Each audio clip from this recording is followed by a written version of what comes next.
Equip your mind and heart to defend the truth of God through Christian apologetics. This is Reason for Truth. Now your host, Steve Garofalo. Welcome to the Reason for Truth podcast. I'm your host, Stephen Garofalo. And today we are going to be addressing archaeology. Archaeology in the Bible. Does archaeology prove the Bible? Disprove the Bible? Has it ever disproved the Bible? Or does it always prove the Bible? I'm going to make the assertion that, which I don't think has ever been refuted, is that anything that's been found in archaeology has always affirmed the Bible, but never shown the Bible to be false or inaccurate. So I'll go through a couple stories. We'll have a little bit of fun with this. I'm not an archaeologist, but I was reading this cool article, very cool article on this palm tree seed that they found out in, it was dug up around King Herod's palace. Now, King Herod was just, I guess he was in power long enough. We have all kinds of cool stuff from him. So I want to share with you two archaeological finds that we have from him. 1963, archaeologists dug around King Herod's great palace and at the ancient fortress of Masada. So the ruins, they kind of sit up top of a jutting plateau in southern Israel. And this plateau overlooks the Judean desert to one side and the Dead Sea to the other. So it's kind of naturally fortified, by steep cliffs, and cliffs go about 1,300 feet, and about 100 miles north lies the Jordan Valley and the forests of like 40-foot date palms, huge. And these date palms, back in biblical times, and I guess perhaps still do, have a medicinal kind of a fruit. And this fruit tree, this medicinal fruit tree, symbolizes life and prosperity. Certainly in the time of biblical times, we didn't have modern pharma. In order to feed kind of like hundreds of people, hundreds of subjects, Herod had the dates and other delicacies shipped to the remote mountaintop, this thing that was guarded by his military. Yeah, it had peaches and figs and olives and almonds and wine and birds. I guess they ate a lot of birds for meat, according to Flavius Josephus, famous historian, Roman historian. In 73 CE, the Romans attacked the fortress. So the siege lasted for about a full year, and during which time the Jews subsided, and they kind of lived on this jarred food that remained.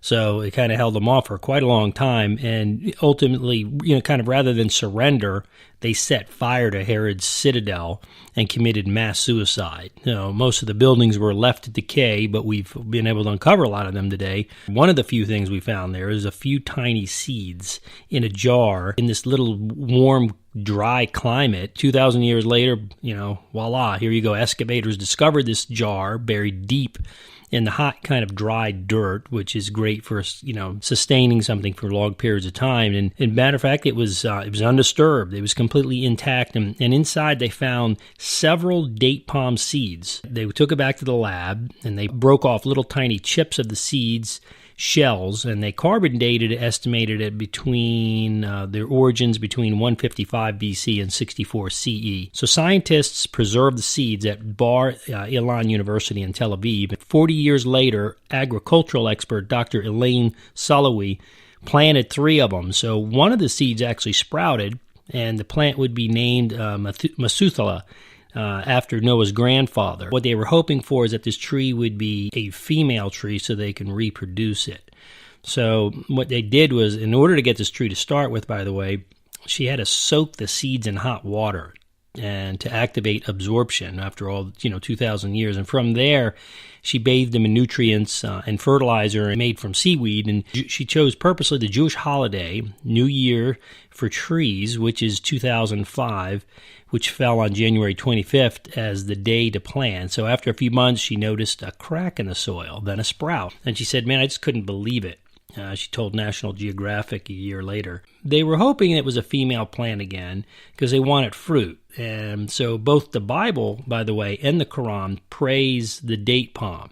So the tree provided a lot of things, including shade, food, and medicine, as we've discussed earlier. And as the Bible calls the land of milk and honey, dates were the honey. The fruit was, there was this large fruit, very sweet, and had a great shelf life. So it was very high demand in Rome. And Roman emperors wanted Judean dates for their tables. So, it's amazing how this thing lasted. I think 2,000 years. What a God preserved this thing, I think, for us for today. They did a lot of things. They made tonics for longevity and some laxatives. I guess they had stress in those days, and aphrodisiacs and kinds of stuff. It was important to the region, economically, and just for pharma reasons and health reasons, and interesting. And the date was actually even featured in ancient coinage. Israel's 10 shekel coin today, it's still on there, but 800 years ago, Crusaders destroyed the last Judean palm, and they rendered kind of this thing extinct. But Dr. Salon hopes that Methuselah is the key to medical remedies once lost, really, in history. So, by 2010, the plant grew to about 6.5 feet tall. And it's pretty cool. It started growing, and they're saying if it lives, it will be years before they can eat any of the dates, and that's if it's female. That's what they were hoping for, and they obviously gave it a 50-50 chance, right, like anything else. And if it's male, it'll just be kind of curiosity met, and hopefully maybe they can find more seeds and or crossbreed it. So in 2011, it finally flowered, but it turned out to be male. No fruit. They were saying unless we can get a female of the same era, that the team wasn't willing to give up the possibility of an ancient date yet. They got fruit after crossbreeding it with a modern plant, and they got fruit from about 50%. She said, we got fruit and some 50% ancient date trees, said Salawi. With Methuselah pollinating like a teenager at this point, the team is busy searching for more ancient mates. They're saying that there's more of these seeds have been preserved elsewhere in the region from that time period. So they actually recently got some seeds from an archaeologist working in the Dead Sea. So if those sprout a female plant and it works out, I guess humans could soon taste the fruit of biblical times, which I think is really cool. So I think that's coming really soon if it hasn't developed already. I think it's maybe this summer they're going to know better. Right now, Methuselah is doing very well on an arid kibbutz in southern Israel, and this is this seed holds the record for the oldest seed ever to successfully be germinated. So within 2,000-year-old seed, a germ of life is still alive, wrote Jane Goodall in her 2013 book, Seeds of Hope. And she said, quote, waiting for the right conditions to wake, like Rip Van Winkle into a strange and different world, end of quote. How cool that we have these little things. These archaeology, sometimes these very small things, small as a seed, right? Like our faith, that can actually bring so much to our faith and to the world to show the truth of the Bible. Archaeology, once again, just kind of supporting the Bible in biblical times, and the history that we have behind King Herod's the Great's palace, and I think that's really cool. There's a lot of archaeological evidence supporting the Bible, and but I want to look as well now. And if you look at Matthew chapter 4, we have the story of King Herod, who, when the baby Jesus comes on the scene, this is the whole Christmas story, right? With the wise guys, the wise men, and their kings, the wise kings, who came to pay tribute to baby Jesus in the manger, and they first stood before King Herod, and he was jealous, and he wanted some information. Then he ended up killing all the little boys 2 years and younger because he was threatened by baby Jesus in the manger, right?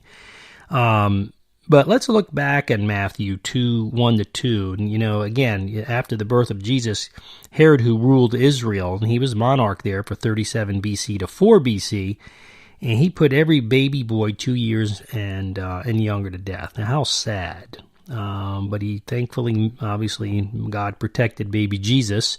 Mary and Joseph, his parents, took him and through all kinds of places to keep him safe from King Herod. But King Herod, archaeologically and historically, is a very well-known biblical character. And in 1996, while going through a garbage heap in Masada, archaeologists discovered at this cliff-top fortress that had been fortified. This thing had been fortified and well furnished by King Herod as this kind of lavish personal refuge, and its location was picture perfect, as we just spoke about earlier. Being in the western end of the Judean desert, it offered kind of this stunning view of the Dead Sea. And archaeologists discovered that they discovered inside this thing mosaic floors, a synagogue facing towards Jerusalem, which is super cool, and a storage facility that was enough to store that was big enough to store enough food and water to support an army for years, which, with the seed we saw, ended up being the case. It was here that the archaeologists also found this little itty bitty clay pottery shard from about 19 BC. And it goes to a two-handled wine jug that's designed to hold about 20 gallons of liquid wine or whatever it might be. And on that was King Herod's name inscribed right on it. So in an Associated Press article, archaeologist Ehud Netzer, he's a doctor of archaeology at Hebrew University of Jerusalem, he wrote, quote, "The Latin inscription says either Herod, king of Judea, or end of quote, or, quote, Herod, king of the Jews, end of quote." So, according to this article, it was the first time the full title of the actual word King Herod, who ended up reigning from 37 BC until his death in 4 BC, had actually been found in an inscription. So this is huge, because then you can't say, wow, it was a story out of the Bibles, or did King Herod really exist? Well, yeah, now we have a literal piece of history showing that he did. And so this asks a bigger question, which is, for many of us, is so what? For many who do not believe in Jesus Christ as Lord and Savior, or which comes out of the Bible, give the Bible as a reliable historical document, and the truth is that this little piece of archaeology is a wonder. It's a wonderful piece of archaeological evidence that validates the Bible. So for us as believers, this is a wonderful affirmation as to what we already believe, okay? But I want to leave you with 3 questions to ponder. First, do you believe that all the Bible stories occurred as real history, his story, that the biblical characters written about in these stories actually existed, okay? Second, do you literally believe that Adam and Eve, Moses, Jonah, and the whale, right, the story, Jonah, Nineveh, and the King Herod, do you believe that these characters actually existed and that the stories are actually true stories, or are they just allegory, right, or analogies? You have to decide that for yourself, and that is to believe that the Word of God is inerrant. So I think that's the second question.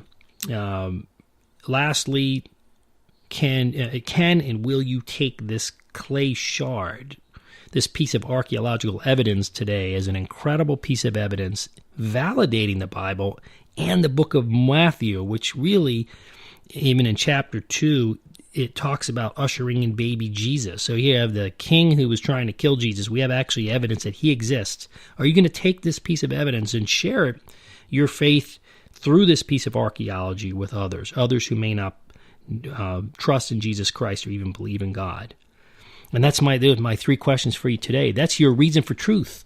Hope you've enjoyed today. We'll continue on from time to time with some archaeological discoveries. But make sure in the interim, as we close out today, to do a couple of things for me. Please, I'd ask you to share this podcast with your friends and hit the subscribe button. If you hit the subscribe button, man, it just comes right into your phone or your device, your iPad or whatever you're having, your laptop, every week. And we post twice a week. Also, I want to encourage you to subscribe or check out our brand new blog, the Reason for Truth podcast with Stephen Garofalo. You can get there at reasonfortruth.bible or reasonfortruth.org and just hit the blog link, and you'll see all of them that have been listed. And if you subscribe there, you could do that through directly through your social media like Facebook or Twitter. But you could also just hit the subscribe button through Tumblr as well. So God's blessings to you. This is your Reason for Truth for this week, and may God keep you, protect you, and give you a very blessed week. Want more Reason for Truth? Make an online gift at reasonfortruth.org. Always be ready to give an effective answer for the good news living inside you. This is Reason for Truth.